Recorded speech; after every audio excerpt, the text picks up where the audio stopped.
Assalamualaikum warahmatullahi wabarakatuh. Alhamdulillah, akhirnya One Man Production mulai lagi aktif di kontennya yang menarik ini. Dan untuk para sahabat-sahabat, kalau pengen mau sharing-sharing ilmu agama, tentang masalah agama ataupun apapun yang ada yang di benak sama sahabat-sahabat One Man Production, bisa langsung tanya-tanya di websitenya kami.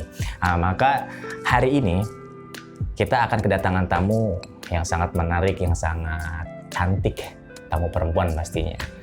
Dan karena memang kemarin itu kita pernah ngebahas sama guru kita, yaitu Ustadz Muslihin, tentang makna dari seorang mu'alaf, maka One Man Production hari ini mendatangkan tamu istimewa, yaitu perempuan cantik. Bintang tamu kita malam hari ini bisa mau hadir di tempat kita untuk berbincang-bincang ataupun wawancara, tanya jawab seputar sahabat kita ini bisa masuk mu'alaf. Karena memang agama kita Islam sangat benar-benar rahmatan lil alamin kepada seluruh agama yang lainnya. Dan saya juga banyak kawan-kawan ataupun sahabat-sahabat yang memang notabene itu orang Kristen, orang Cina, dan mereka semuanya baik.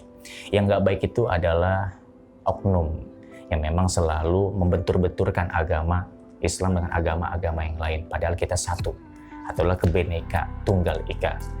Kita satu tanah air, meskipun kita bukan satu akidah, tapi kita saudara sebangsa dan tanah air.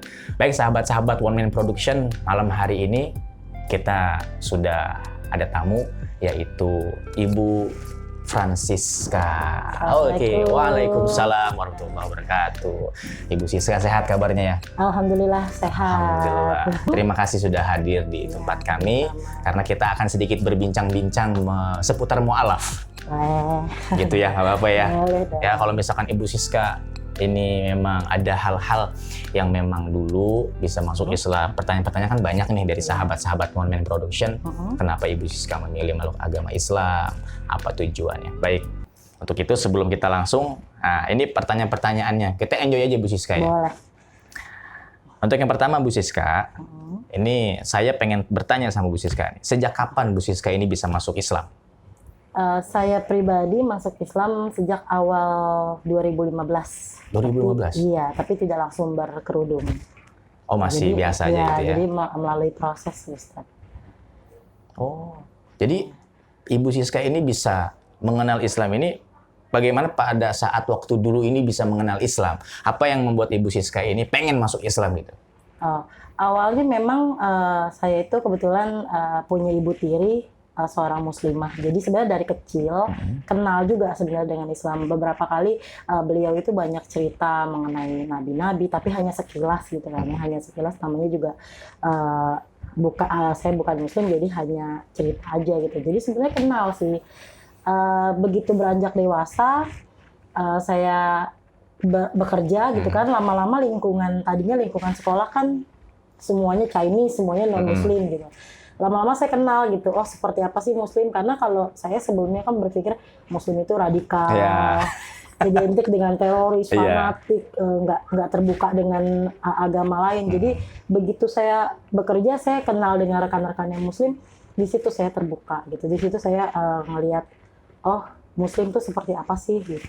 Itu dengan apa ya, sikap-sikap dari teman-teman saya yang sama muslim. Jadi di lingkungan Ibu Siska sendiri ya, banyak memang sahabat-sahabat Ibu Siska itu yang muslim tapi memang berperilaku baik. Betul, memang kan banyak itu kayaknya orang-orang mengatasnamakan Islam. Dia takbir, dia Allah Akbar, dicap radikal, teroris. Itu makanya oknum-oknum yang memang pengen menghancurkan Islam mungkin seperti Ibu Siska ya. Ya alhamdulillah Bu Siska ya. Jadi tahun 2015 Ibu Siska itu sudah masuk Islam. Jadi proses untuk tahun 2015-nya ini, untuk tahun 2014, 13 itu prosesnya bagaimana Bu Siska? Untuk mengenal Islam sendiri. Apakah memang Bu Siska ini cuman hanya di lingkungan tempat kerja, orang-orangnya pada baik Islam semua, apa memang Ibu Siska ini mencari tahu sendiri? Karena memang kalau misalnya kita ngelihat sosok mu'alaf ya sahabat-sahabat, karena ada satu sosok manusia yang memang berpengaruh, salah satunya, dan juga manusia ini kalau disebutnya orang cendekiawan lah ya, orang pintar gitu, karena dia belajar beberapa agama, yaitu karena konten kita kemarin kita bahas sama Ustadz Muslihin itu Om Deddy Corbuzier. Kan beliau itu kan orang cendekiawan ya, orang pintar, dia belajar agama sampai alhamdulillah Allah berikan hidayah kepadanya. Kan kalau itu kan prosesnya Om Deddy. Nah kalau misalkan prosesnya Ibu Siska sendiri bagaimana tuh Bu Siska? Untuk sampai di tahun 2015-nya itu. Kalau boleh jujur sebenarnya nggak selama itu, tapi tidak juga secepat itu. Maksudnya saya begitu melihat kondisi sesungguhnya Muslim di lapangan ya, maksudnya di lapangan di lingkungan teman-teman, saya jadi yakin. Pertama yang saya tanya sama teman, kalau saya mau belajar Islam seperti apa? Kamu yakin dulu gitu, kamu punya iman dulu, baru kamu belajar. Jadi di situ saya mutusin untuk masuk Islam. Itu sama teman apa sama ustazah apa gitu? Sama teman sih, kebetulan sama teman. Mereka semua yang yakinin saya, dan saya memang waktu itu merasa, oh iya emang ini pilihan saya gitu, ini yang saya cari. Ya udah, saya mutusin untuk yuk saya mau syahadat, temenin saya pengen tahu lebih dalam gitu. Nah itu udah masuk tahun 2015 ya? Itu 2015. Nah itu untuk syahadatnya itu, untuk pengakuan Ibu Siska itu di mana kalau boleh tahu Bu Siska? Dekat kantor sih Ustaz, jadi memang ada masjid dekat kantor, tidak terlalu besar juga, itu semua teman-teman yang temenin. Itu semua teman-teman yang nguatin, karena kan memang kondisi saya sebagai keluarga yang dari non-muslim agak sulit ya, pasti ada rasa down, takut gitu. Benar. Ada rasa takut, tapi alhamdulillah teman saya sih semuanya pada pasti bisa ngelewatin gitu. Itu sih yang ngelewatin sampai sekarang. Benar. Lalu Bu Siska, bagaimana reaksi? Kan kalau Bu Siska sendiri kan memang kan, emang Bu Siska ini dulu agamanya apa? Saya kalau teman-teman tahu itu Konghucu sebenarnya. Konghucu itu sebenarnya kalau orang di sini taunya Buddha, tapi sebenarnya Konghucu. Jadi penyembahannya ya terhadap dewa-dewa, dewa langit gitu-gitu. Oh begitu. Jadi kebetulan yang membuat sulit kalau saya pribadi karena paman saya punya kelenteng. Kelenteng? Iya, kelenteng kayak semacam wihara. Jadi kan nggak semudah itu mendapatkan kebolehan, izin boleh gitu, boleh masuk meluk agama lain karena paman saya ada kelenteng. Oh, oke. Lalu bagaimana sikap keluarga menerima apa memang bertentangan gitu untuk keluarga Ibu Siska sendiri? Kalau awal sih ngerasa karena waktu itu prosesnya orang tua belum tahu, jadi saya masuk Islam dulu. Papa sudah mulai dengar gitu. Papa udah mulai dengar, tapi masih yang ya udah karena belum pakai kerudung kan nggak terlalu kelihatan ya Ustaz. Jadi hanya taunya sholat aja gitu, nggak kelihatan. Tapi begitu tahun 2017 saya mutusin pakai kerudung, itu baru respon keluarga bener-bener kayak, bahkan pernah satu momen tante saya itu buang muka di jalan gitu, nggak mau ngeliat saya, saking malu sama teman-teman dia gitu. Ini saudara gue punya kelenteng, masa ponakan gue masuk Islam pakai kerudung lagi, gamis panjang lagi. Jadi itu sih yang waktu itu berat. Ini bisa ini kali ya, mungkin kalau misalkan om ya yang punya kelenteng itu ya, ibaratnya itu ini kali ya, kalau kata kita itu om kita yang memang punya yang ngurus DKI masjid kayak. Iya. Oke, begitu ya. Jadi pengurus gitu ya, aneh jadi ya. Tapi memang untuk memang seorang Ibu Siska ini, jadi dari keluarga itu yang masuk Islam hanya saya. Hanya Ibu Siska? Ibu tiri saya memang Muslim, tapi keluarga saya tidak pernah ada yang pindah agama, terutama dari papa dan mama kandung. Jadi begitu. Benar-benar mereka kaget, shock, terutama papa. Shock ya? Iya, papa benar-benar aku ngelewatin proses yang panjang banget sampai papa bisa ikhlas. Gitu. Masya Allah. Jadi seorang perempuan Ibu Siska ini, jadi nama asli Ibu Siska Francisca? Iya, Francisca. Kebetulan saya ditambahkan sama Ustadz yang memaafkan, membantu, itu Siti. Jadi Siti Francisca. Sangat luar biasa karena memang ngedengar langsung dari Ibu Siska sendiri proses dan juga ujian-ujiannya ya yang masuk Islam itu. Tapi alhamdulillah Ibu Siska ini masih kokoh dengan pendiriannya. Karena memang kan kita ini kan semua juga ada yang Islam, ada yang Konghucu, ada yang Kristen, itu kan titipan semua. Dari awal lahir bagaimana orang tuanya. Orang tuanya misalkan Chinese, ya anaknya pasti Chinese. Tapi kan ini kan sebuah hidayah yang tidak bisa seseorang pun memaksa mau kepada siapa. Itu bagaimana, itu udah hak prerogatif Allah. Pasti kan seperti itu. Tapi memang kalau melihat ujiannya dari seorang Ibu Siska yang memiliki ikon keluarganya mempunyai kelenteng. Kalau ibarat kita nih, sahabat-sahabat one man, itu adalah om kita atau paman kita itu yang memang orang-orang DKM masjid, pengurus-pengurus masjid. Seperti itu kan Bu Siska ya. Lalu Bu Siska bagaimana cara untuk bisa bertahan dalam proses? Nah, prosesnya ini untuk orang tua Ibu Siska ini ikhlas, prosesnya itu berapa lama kira-kira Bu Siska? 2015 saya masuk Islam, mulai dengar-dengar sekitar 2016-2017. 2017 saya udah mutusin pakai kerudung, itu masih nggak boleh. Saya masih ngumpet-ngumpet kalau pakai kerudung. Jadi kalau misalnya pulang kerja, saya buru-buru buka kerudung tapi langsung pakai jaket. Oh gitu. Jadi ketutup sininya supaya keluarga saya nggak ada pikirnya saya pakai jaket, padahal saya sebenarnya nutupin rambut saya gitu. Baru 2019 sebelum saya mau nikah itu baru mulai. Oh, Bu Siska udah nikah? Oh, udah, alhamdulillah. Wah, krunya keduluan. Kru-kru one man ini belum banyak yang nikah masalahnya. Alhamdulillah. Jadi dapat suami Islam juga? Iya, alhamdulillah. Alhamdulillah. Kebetulan bisa bimbing. Alhamdulillah bisa bimbing Bu Siska ya. Lalu Bu Siska, ini ada pertanyaan yang menarik nih. Karena memang proses hubungan Bu Siska sama keluarga pada saat baru masuk Islam itu kan pasti agak sedikit tanda kutip lah ya. Tapi memang pasti shock lah. Siapapun juga sama seperti agama Islam juga, ketika ada keluarganya yang memang untuk memeluk agama yang lain pasti shock juga dari kalangan orang-orang Islam. Pastikan dia melewati banyak ujian-ujian dari keluarga pastinya. Ya salah satunya tadi kayak cuekin segala macam, itu hal yang jadi lumrah lah ya. Tapi di sini ada yang menarik Bu Siska nih. Sekarang karena udah masuk tahun 2021, ini bagaimana kondisi hubungan keluarga Ibu Siska saat ini? Apakah masih sama seperti tahun 2015, prosesnya nyampe ke tahun 2021? Apakah masih sama? Apa tuh memang ya udah, kalau lu masuk Islam ya udah, kita nafsi-nafsi bahasanya. Apa memang ada hubungan yang lebih akrab lagi? Apa bagaimana Bu Siska?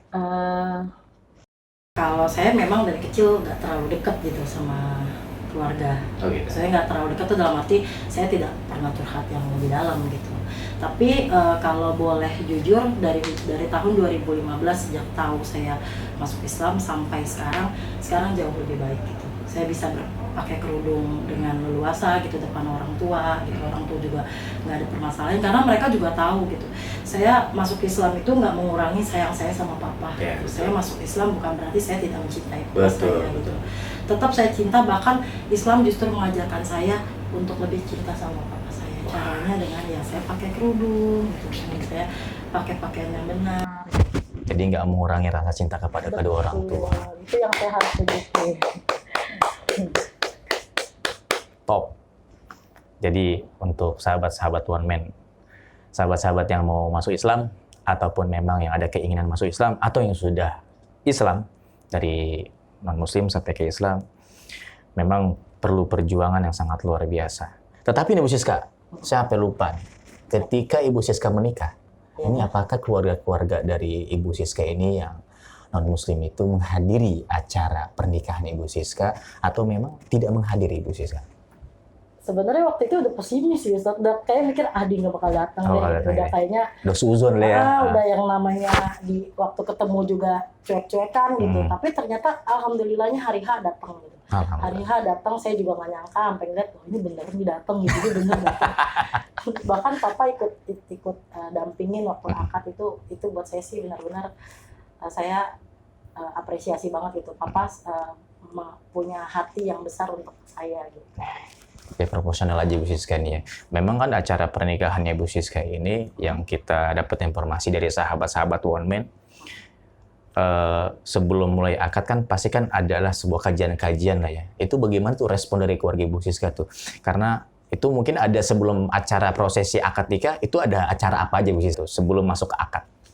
Pada saat mau di pernikahan, apakah ada memang pengajian, baca Quran, atau baca-baca sholawat? Itu bagaimana? Ada sih, ada baca. Tapi itu keluarga Ibu Siska ada di situ semua? Ada maulid juga. Ada maulid juga? Iya, dan papa juga kebetulan ikut sih. Tapi ya mungkin papa pikir itu sebagai bentuk toleransi juga. Ya, betul. Karena memang Islam itu kan benar-benar sangat toleransi gitu kan. Karena memang yang jahat itu oknum-oknumnya sendiri. Agama apapun di Indonesia ini memang semuanya baik-baik. Karena ada pengalaman yang penting bagi diri gue sendiri nih sahabat-sahabat, gue pernah syuting di salah satu stasiun televisi yang memang pada saat itu gue memainkan sebagai host di serial Ramadan. Dan produser gue saat itu dia non-muslim, Bu Siska. Non-muslim, dia orang Kristen. Pokoknya setiap, karena saya sendiri punya hajat sama Allah, saya bilang kalau saya jadi presenter, kalau saya jadi host, saya kepilih, saya akan sholat awal waktu. Nah, akhirnya singkat ceritanya itu, ya gue sendiri selalu sholat on time. Akhirnya produser kita itu agak sedikit sinis mukanya. Kita udah suzon, bodo amat dah, lu marah apa enggak, yang penting gue harus menyelesaikan hajat-hajat gue. Kan kayak begitu. Akhirnya Bu Siska, ketika sudah selesai syuting, nah, produsernya kita ini malah muji-muji kita. Di depan bosnya langsung, bahwa ini orangnya taat sama agamanya. Setiap ada panggilan azan, dia selalu sholat. Selama ini pandangan kita salah. Karena bagaimana kita ketemu sama orang dan bagaimana orangnya. Bahwa sesungguhnya memang di Indonesia ini kan banyak suku dan agama yang berbeda-beda, cuman punya satu tujuan yang sama gitu kan. Untuk Bhinneka Tunggal Ika, kita bersaudara. Jadi tak kenal maka tak sayang. Maka kita sedikit-sedikit langsung fanatik. Wah ini nggak Islam ini segala macam. Kan gitu. Padahal kita sama-sama di negara Indonesia harus sama-sama bisa toleransi, kan begitu Bu Siska ya. Wih, cakep bener nih. Kita punya sahabat Ibu Siska kayak begini. Lalu Bu Siska dengan proses yang panjang. Tapi di dalam keluarga sekarang sudah adem, sudah nyaman. Dan kebetulan Bu Siska juga sudah menikah sama sosok suami yang memang bisa membimbing Bu Siska jauh lebih dalam lagi mengenal agama, kan seperti itu Bu Siska ya. Dan sahabat-sahabat One Man harus tahu juga Ibu Siska ini sedang mengisi, betul Bu Siska ya? Alhamdulillah. Insya Allah doain biar anaknya sehat, anaknya ini jadi anak yang soleh dan soleha. Oke Bu Siska, menurut Bu Siska sendiri, ini siapa nih orang yang paling benar-benar mendukung untuk Bu Siska ini masuk Islam? Kalau untuk dari keluarga ataupun dari teman-teman Bu Siska sendiri? Lebih ke sesudah masuk Islam kali ya Ustaz. Maksudnya setelah saya pakai kerudung itu kan masa-masa berat sebenarnya. Masa-masa berat untuk keluarga saya nerima. Sebenarnya sejak saya kenal sama suami saya, beliau yang benar-benar banyak mendukung saya, banyak yang ngasih saya sabar gitu ngadepin keluarga. Oh, ngasih sabar dong, nggak ngasih duit? Duit di belakang. Tapi memang Amang menjadi ini banget ya, jadi apa namanya ya, sangat indah banget ya kalau suami banyak ngasih sabar doang ya, kalau duit kagak gitu. Aduh, sabar. Oke, jadi lebih banyak sih, maksudnya dia ngasih saran, ngasih hal-hal, justru dia yang nguatin saya untuk saya bisa nerima keadaannya gitu. Lama-lama ya, hal itu yang bikin keluarga luluh gitu. Oh, ya. Jadi sebenarnya pas proses saya pakai kerudung itu yang berat. Oh, proses untuk pakai kerudung itu yang berat? Karena saya itu awalnya kan pakai kerudung, terus di tengah jalan saya lepas. Oh gitu. Tapi begitu saya banyak sharing sama beliau gitu, jadi saya lama-lama mantapin diri, saya pulang nggak apa-apa pakai kerudung. Tapi reaksinya bagaimana? Ya awal-awal ya itu keluarga saya pada papa saya telepon dari Sukabumi, terus tante saya datang ke rumah marah-marah. Hal yang paling bikin sedih itu sebenarnya pas papa bilang gini, Siska, papa dari kecil selalu kasih Siska maunya apa. Papa nggak pernah minta apa-apa sama Siska. Papa cuma minta Siska lepas kerudung. Padahal dalam hati saya paling dalam, Ustaz, saya pakai kerudung salah satunya papa gitu. Saya cuma pengen ngurangin dosa-dosanya papa gitu. Saya kalau nggak pakai kerudung ya sama aja saya berjalan keluar rumah itu nambah beban papa. Tapi papa ngomong itu sakit banget rasanya. Tapi alhamdulillahnya saya ngelewatin itu semua. Jadi ya alhamdulillah sekarang udah bisa di tahap ini gitu. Masya Allah. Udah bisa di tahap saling nerima. Jadi memang tujuan Ibu Siska ini pakai kerudung adalah untuk mengurangi beban dosa-dosa orang karena tua. saya pernah dengar gitu dari orang bahwa anak perempuan yang keluar rumah nggak pakai kerudung gitu, katanya itu bikin nambah dosa ayahnya, kakak laki-lakinya katanya. Ya betul sih memang. Anak perempuan yang keluar rumah nggak pakai kerudung gitu kan, Ada juga yang pakai kerudung tapi nggak pakai celana, orang PA kayaknya. Masa gak pakai kerudung, gak pakai celana? Banyak, kan zaman udah astagfirullahaladzim masalahnya Bu Siska. Biar banyak proses perjuangan Ibu Siska yang sangat luar biasa, yang sudah dipaparkan nih di konten kita ini One Man Production. Nah, Ibu Siska sekiranya mau untuk bisa memberikan pesan-pesan yang positif untuk proses-proses sahabat-sahabat One Man yang mau masuk ataupun yang sudah masuk Islam, dan juga dia ada kebimbangan, pasti kan gitu. Karena memang setiap orang itu kan beda-beda dengan pendiriannya masing-masing. Dia sudah masuk Islam, tapi banyak dari kanan ataupun kiri yang tidak mendukungnya. Tapi ada Ibu Siska yang bisa mewakili untuk sahabat-sahabat mu'alaf untuk memberikan pesan-pesan yang baik dan positif. Monggo Bu Siska. Untuk teman-teman aku yang lagi berjuang, terutama mau masuk Islam, yang sedang berjuang mendapatkan keikhlasan orang tuanya, pertama diniatin karena Allah. Semua yang diniatin karena Allah nggak akan sia-sia. Aku pun ngelewatin 6 tahun itu benar-benar kalau bukan karena pertolongan Allah nggak akan sampai sejauh ini gitu, nggak akan bisa sampai pakai kerudung, pakai gamis keluar ke sana kemari gitu. Jadi semua balik lagi, nggak ada yang mustahil kok kalau Allah udah bilang, kalau Allah udah ngejadiin, asal kita niatnya karena Allah. Masya Allah. Lalu pesan-pesan buat orang tua Ibu Siska bagaimana tuh? Karena karena sampai saat ini juga orang tua Bu Siska kan masih memeluk dengan agamanya, dengan agama Konghucunya kan. Nah, pesan-pesan Bu Siska untuk orang tua, karena ya Bu Siska sendiri niat untuk masuk Islam ini sangat mulia, sahabat-sahabat. Salah satunya karena Allah, dan di sisi lain juga adalah untuk bisa mendoakan orang tua Ibu Siska sendiri, dan ada keinginan dari lubuk hati Bu Siska pastinya ya. Betul. Untuk Allah memberikan hidayah kepada orang tua Bu Siska ya. Monggo Bu Siska bisa kasih pesan-pesan ini. Orang tua ya, terutama papa sama koko ya, kakak laki-laki aku belum masuk memeluk Islam, ingin dari hati sebenarnya kita pengen sama-sama ke surganya Allah, pengen sama-sama saling ngedoain dengan doa yang sama gitu. Jadi Siska berharap, Siska percaya suatu hari nanti papa bisa masuk Islam, koko bisa masuk Islam. Percaya Islam tuh nggak se yang orang-orang bilang gitu, mungkin sefanatik itu, seradikal gitu. Coba deh lebih terbuka, lebih banyak ngobrol dengan orang Islam. Insya Allah Allah ngasih hidayah, walaupun 1-2 orang kita coba peka, kita coba dengerin, insya Allah pasti dapat hidayahnya Allah. Masya Allah, amin ya robbal alamin. Tapi itu semua tidak mengurangi rasa sayang Ibu Siska kepada orang tua. Sekalipun orang tua ini masih tetap dalam pendiriannya dari agama kecilnya itu, yaitu Konghucu, tidak mengurangi perhatian Ibu Siska kepada orang tua, tidak mengurangi rasa cinta dan kasih sayang kepada orang tua. Betul Ibu Siska ya? Betul. Tuh, anaknya sangat luar biasa.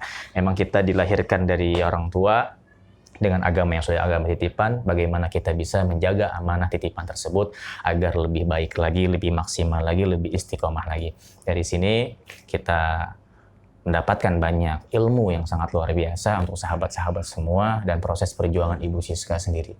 Lalu Ibu Siska sendiri, terakhir nih Ibu Siska, sudah memeluk agama Islam, sudah dapat suami yang memang membimbing Ibu Siska. Dan Ibu Siska sendiri ada tempat untuk ngaji atau di mana gitu? Apakah memang di daerah mana gitu Bu Siska? Oh, saya ngajinya dengan suami saya. Oh, ngaji juga?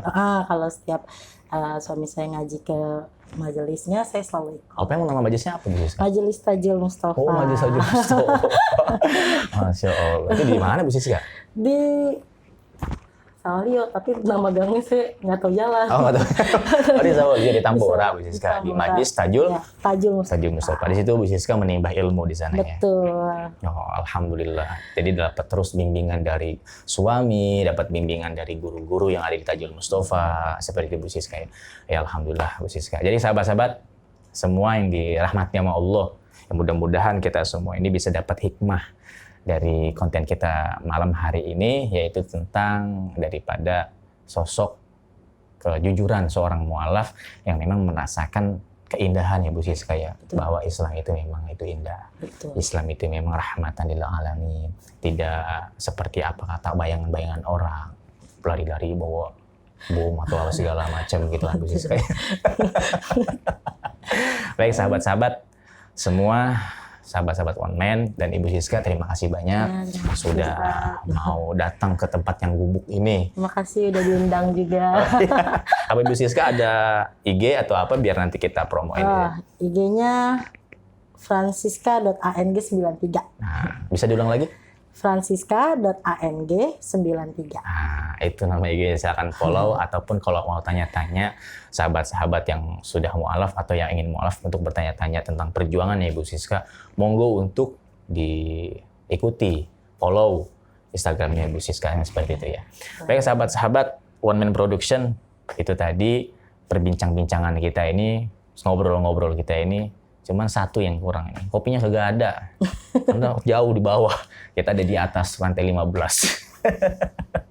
Nanti kita akan ketemu lagi di jam yang akan sama, di hari yang akan sama, kalau tidak ada halangan semuanya, dengan tema-tema yang berbeda-beda. Ada konten-konten yang sangat menarik. Jadi kalau sahabat-sahabat One Man Production ingin mengasih saran, harus membuat konten apa dan saran apa, kritikan apa, langsung aja di komentar yang baik-baik, atau pengen saran apa, pengen konten apa, insya Allah nanti kita bakal realisasikan permintaan dari sahabat-sahabat One Man Production. Oke, kesimpulannya sahabat-sahabat semuanya, dari sosok Ibu Siska ini banyak kita mengambil nilai-nilai yang sangat positif. Jangan pernah memandang sudut pandangan satu aja, tapi coba untuk membuka mata ya Bu Siska ya, agar bisa lebih luas lagi untuk memang bisa mengenal Islam. Memang kalau untuk kita punya kitab Inna dina indallahil Islam. Agama yang paling sah yang diakui oleh Allah adalah agama Islam. Kita berhak berbicara seperti itu untuk di lingkungan kita. Kalau kita ceramahnya di kelenteng, ya mungkin orang-orang juga bakal marah ya. Karena setiap orang itu punya pendiriannya masing-masing kan, seperti itu. Insya Allah sahabat-sahabatku semua yang non-muslim, sama-sama kita berjuang, sama-sama kita bersahabat, rapatkan barisan, jangan sampai kita terpecah belah, cuman karena ada gara-gara oknum-oknum yang memang pengen menghancurkan Indonesia. Sekian dari saya, terima kasih sudah mau menonton, dan jangan lupa untuk like, komen, dan subscribe-nya. Karena dengan tombol like Anda mendukung dakwahnya kami. Sekian, wassalamualaikum warahmatullahi wabarakatuh. Terima kasih Bu Siska, sampai ketemu lagi.